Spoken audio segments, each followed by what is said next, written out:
bo'ldi yor kelmay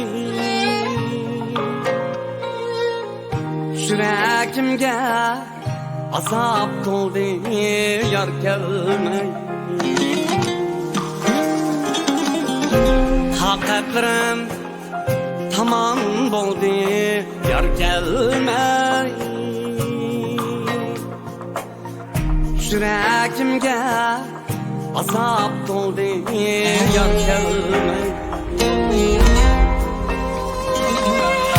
yor bo'lamda can chiqqanda kelgan yor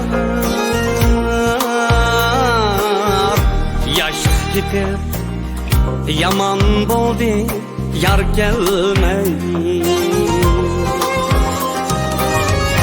yor bo'lamda can chiqqanda kelgan yor yosh ketib yomon bo'ldi yor kelmay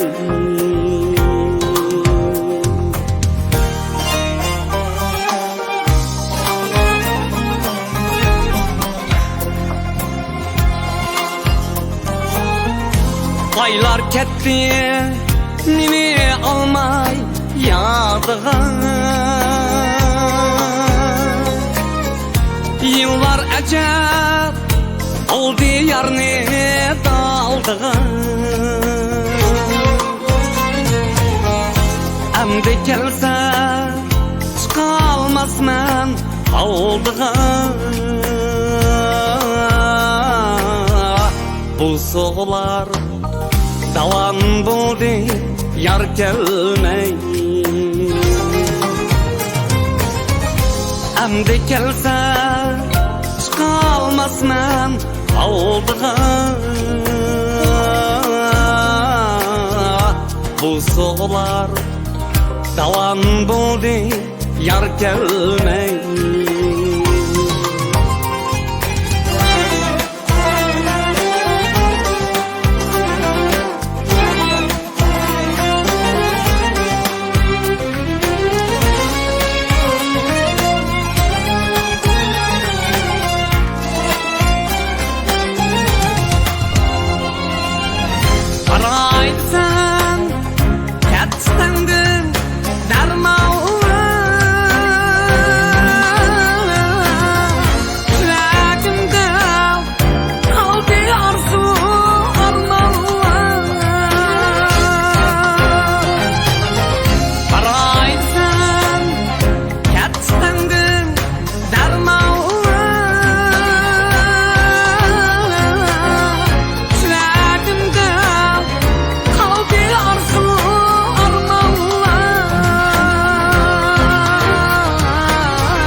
Yüreklerde kaldı fakat armağan hem de ölüm ayan bo'ldi yor kelmay yüreklerde kaldı fakat armağan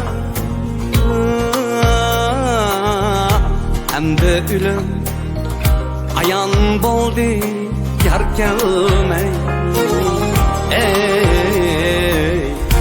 endi o'lim ayan bo'ldi yor kelmay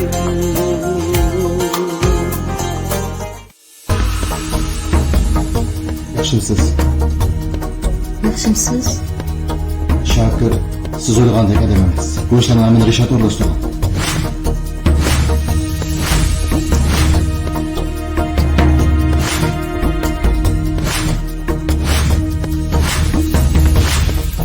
Ayferni biz Shakirni vayron qilish uchun avatdik.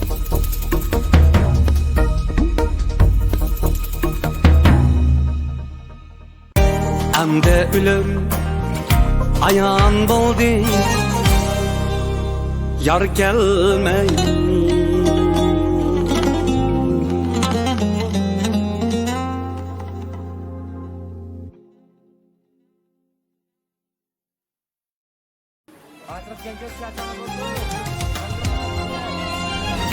Qaraysan